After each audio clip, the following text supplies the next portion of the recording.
옛날에 어느 먼 곳에 아름답고 마음씨 착한 소녀가 살고 있었어요. 어느 날 그녀의 엄마가 죽고 그녀의 아버지는 다른 여자와 결혼을 하였지요. 못된 새엄마에게는 그녀처럼 못된 두 딸이 있었어요. 새엄마와 새언니들은 그녀에게 몹시 나쁘게 굴었답니다. 너는 우리와 함께 앉을 수 없다. 너는 안 돼. 어머나, 컵이 떨어졌네. 어서 가서 씻어오렴, 신데렐라. 다들 나가놀 동안에도 그녀는 집에 홀로 남아 집안일을 해야 했어요. 식구들이 모두 그녀를 불러댔기 때문에 피곤한 그녀는 무릎에 고양이를 앉히고 벽난로 앞에 앉아서 꺼져가는 장작에 몸을 녹이곤 했어요. 어느 맑은 날, 그들은 궁전에서 온 초대장을 받았어요. 왕자에게 경의를 표하기 위해 궁전에서 큰 무도회가 열리니 결혼 정령의 모든 나가시들을 초대합니다. 새엄마가 그녀의 두 딸과 파티에 갈 준비를 하는 동안 신데렐라는 어쩔 수 없이 그녀들을 도와줘야 했어요. 너희가 파티에서 가장 아름다울 거야. 왕자가 반하고 말걸? 저는 못 가나요? 아가씨들은 모두 초대됐는데. 정말? 이게 무도회에 갈 옷이라고 생각해? 파티 날이 되자 혼자 남은 신데렐라는 아무것도 못하고 울기 시작했어요. 그러자 벽난로에서 밝은 불빛이 나타났어요. 그 밝은 불빛 속에서 아름다운 요정이 나타났지요. 신데렐라는 믿을 수가 없었어요. 그 요정은 바로 엄마였으니까요. 엄마! 안녕 내 딸아. 너를 돌아왔단다. 너도 무도회에 갈 수 있단다. 정말요? 그치만 어떻게? 엄마가 도와줄게. 어서 정원에 가서 가장 큰 호박을 가져오렴. 그리고 고양이야, 서둘러 7마리 생쥐를 데려다 주겠니? 그 요정이 마법을 부리자 호박은 아름다운 마차로 변했어요. 그리고 마법 지팡이를 생쥐에게 가져갔더니 생쥐 중 1마리가 마부가 되었고 나머지 6마리는 아름다운 백마가 되었어요. 이제 너의 차례다. 마치 공주가 된 것 같아. 하지만 엄마, 전 춤을 출 줄 모르는데 왕자가 부탁하면 어떡하죠? 이 마법 구두를 신으면 너는 춤을 잘 추게 될 거란다.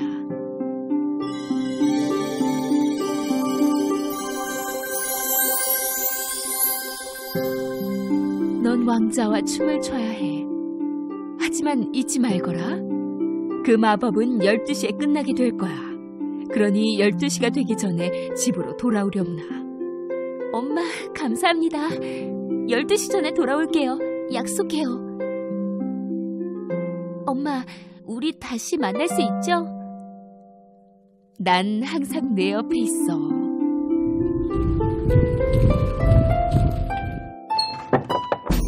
신데렐라가 우아하고 아름다운 모습으로 궁전에 들어서자 갑자기 모두들 그녀를 바라봤어요. 새언니들도 그녀를 알아보지 못했죠. 물론 잘생긴 왕자는 그녀의 아름다움에 반해버렸어요. 왕과 왕비 역시 신데렐라를 좋아했지요. 이제야 공주라고 부를 수 있겠군. 왕자는 바로 신데렐라에게 춤을 청했어요.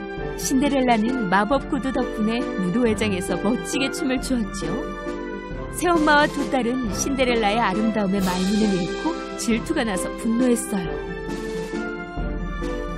신데렐라는 시간이 얼마나 흘렀는지 모를 정도로 행복한 나머지 엄마와의 약속도 잊어갔죠.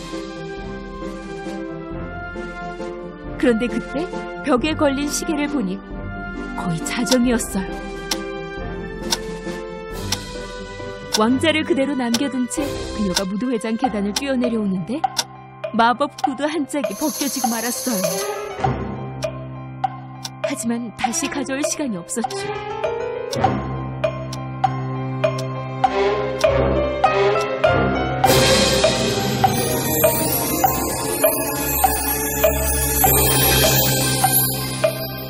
신데렐라를 뒤쫓던 왕자는 계단에 남겨진 구두를 발견했어요. 빨리 이 구두의 주인을 찾으시오.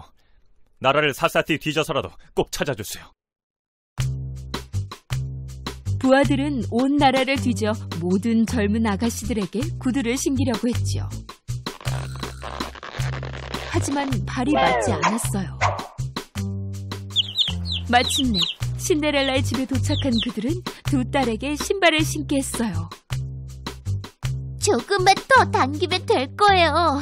그래. 내 딸이 피곤해서 발이 조금 부어서 그래요. 하지만 둘 모두 발이 맞지 않았어요. 그리고는 부하들이 집안에 다른 소녀를 봤다고 말했죠. 아가씨가 또 한 명이 있어요. 신데렐라에게 구두를 신기자마자 부하들은 그녀의 것이라는 것을 알았어요. 너무 완벽하게 맞았으니까요.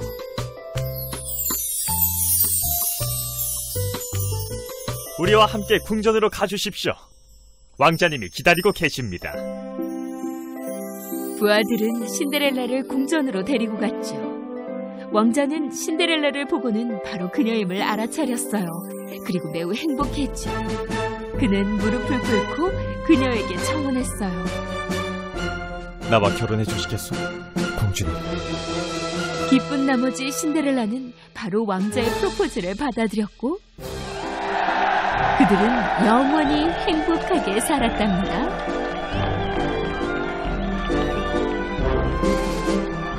하지만 내가 잃어버렸던 그 구두는 왜 변하지 않았지? 나는 항상 내 옆에 있단다. 역시 우리 엄마 항상 옆에 계셨군요. 옛날 옛적에 멀고 먼 땅에서 한 젊은 부부가 살았어요. 아이가 없었던 그들은 예쁜 여자아이를 간절히 원했지요. 얼마 뒤 부인은 임신을 하였답니다. 그러던 어느 날 그녀가 창밖을 보고 있었어요. 그녀는 옆집에 아름다운 양상추 밭을 발견했죠. 그 이후로 그녀는 그 양상추가 너무 먹고 싶어졌어요. 저 양상추가 먹고 싶어 죽겠어요. 부인은 그만 식욕도 잃어버리고 몸무게도 날로 줄어들었어요. 마침내 남편이 그녀를 걱정한 나머지 아내에게 양상추 한 포기를 가져다 주겠노라 약속했답니다. 걱정 말아요, 자기. 내가 꼭 가져다 줄게요.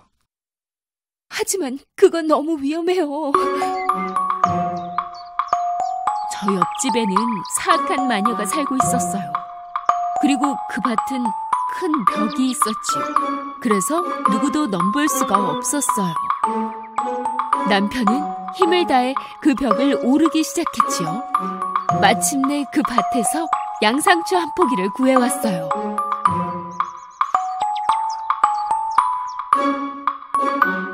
부인은 기쁘게 그 양상추를 먹었답니다. 그러자 기분도 한결 좋아졌죠. 하지만 부인은 그 양상추를 더 먹고 싶어 했어요. 그날 이후 남편은 다시 한번 양상추 밭을 들어갔어요. 그런데 이번엔 그 마녀가 그를 기다리고 있었어요. 네가 감히 내 밭을 들어와 내 귀한 양상추를 훔쳐가?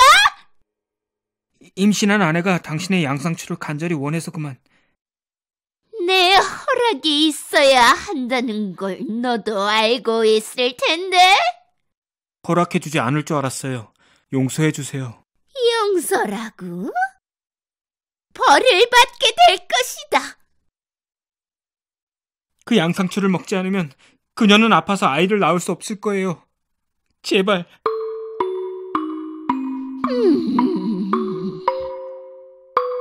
그럼 거래를 하지. 원하는 만큼 양상추를 가져가. 하지만 조건이 있네. 내 아이가 태어나자마자 나에게 주도록 해. 두려운 나머지 그는 그 거래를 받아들였어요. 몇 달 뒤 아기가 태어났어요. 그러자 그 마녀가 나타나 그 아이를 데려가 버렸어요.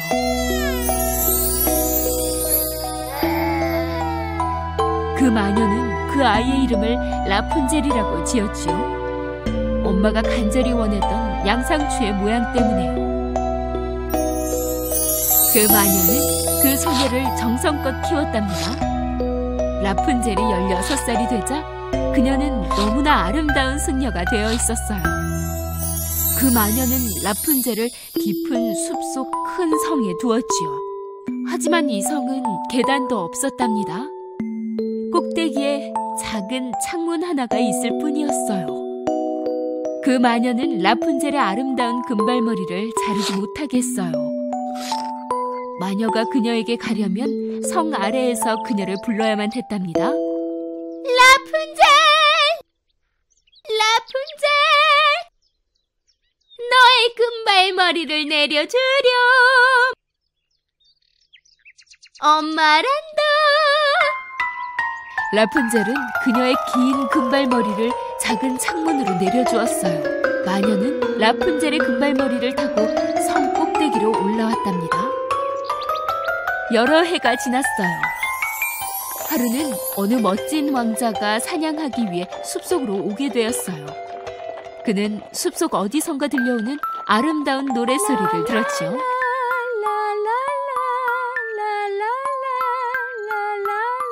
목소리가 참 아름답구나. 그는 그 아름다운 목소리가 들리는 방향으로 말을 타고 달려갔어요. 라푼젤이 살고 있는 그 성에 다다르자 그는 이리저리 둘러봤죠. 하지만 성으로 오르는 어떤 계단도 어떤 길도 보이지 않았어요.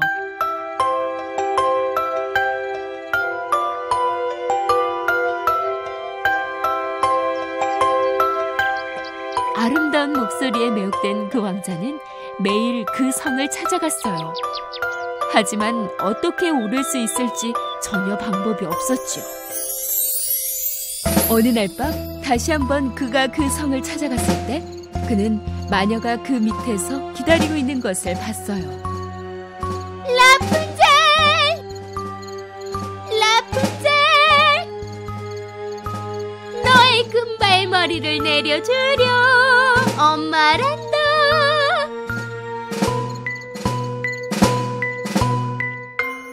라푼젤은 그녀의 금발머리를 작은 창문으로 내려주었어요. 라푼젤의 머리를 타고 그 마녀는 성 꼭대기로 오를 수 있었죠. 다음 날 해가 떠오르자 그 왕자는 성을 찾아갔어요. 목소리를 바꾸고 라푼젤, 라푼젤, 너의 금발머리를 내려주렴. 엄마란다, 아가야.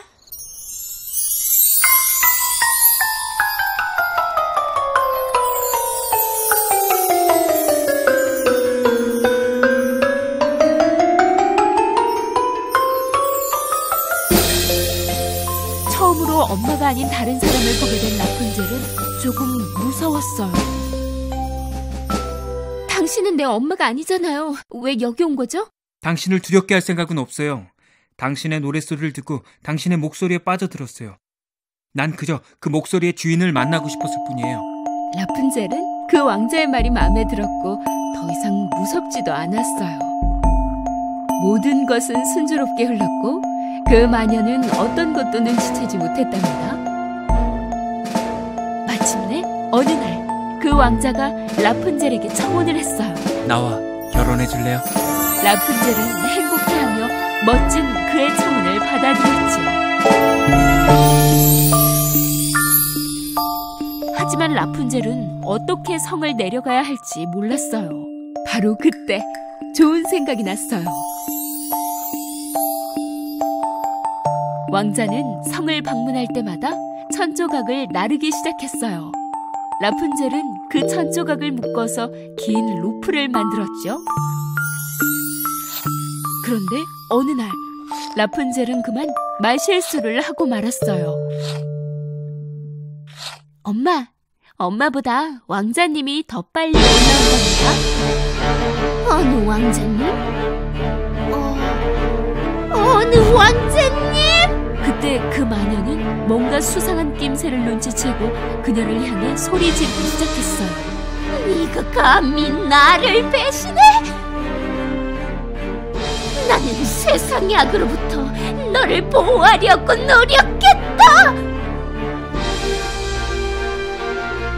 분노를 참지 못한 그 마녀는 갑자기 라푼젤의 아름다운 금발머리를 잘라내버렸어요.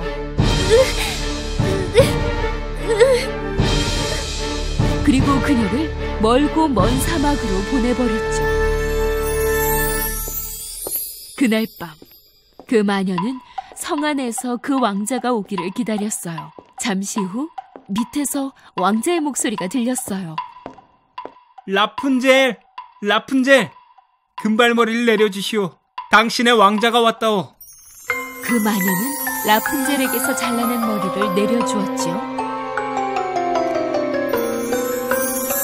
무엇이 기다리고 있는지 모르는 그는 성을 오르고 말아요. 도착한 그곳에 라푼젤 대신 마녀가 기다리고 있었어요. 그는 뭔가 안 좋은 일이 생겼다는 걸 알게 됐죠. 그 마녀는 그를 향해 공격하기 시작했고 왕자님은 휘청거리다 성 아래로 떨어져 버렸어요.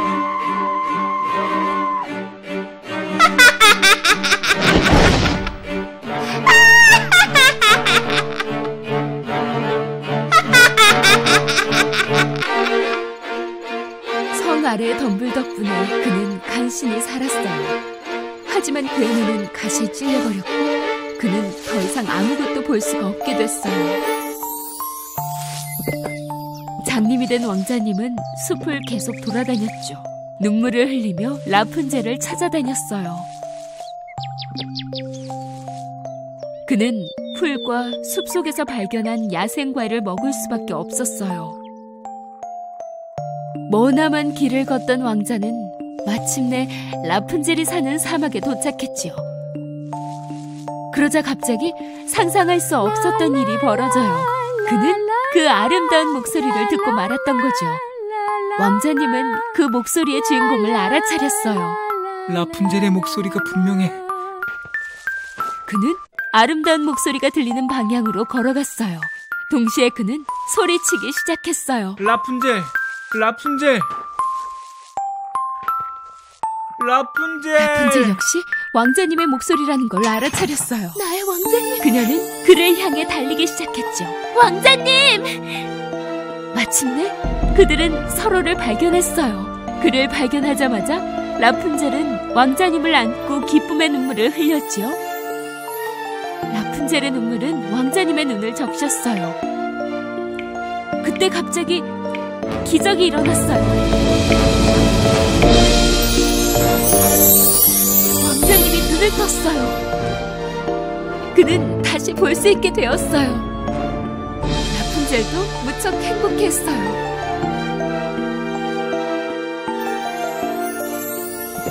그들은 함께 왕자님의 궁전으로 갔고 그곳 사람들도 기뻐하며 그들에게 인사했어요. 그리고 그들은 아주 오랫동안 행복하게 살았답니다.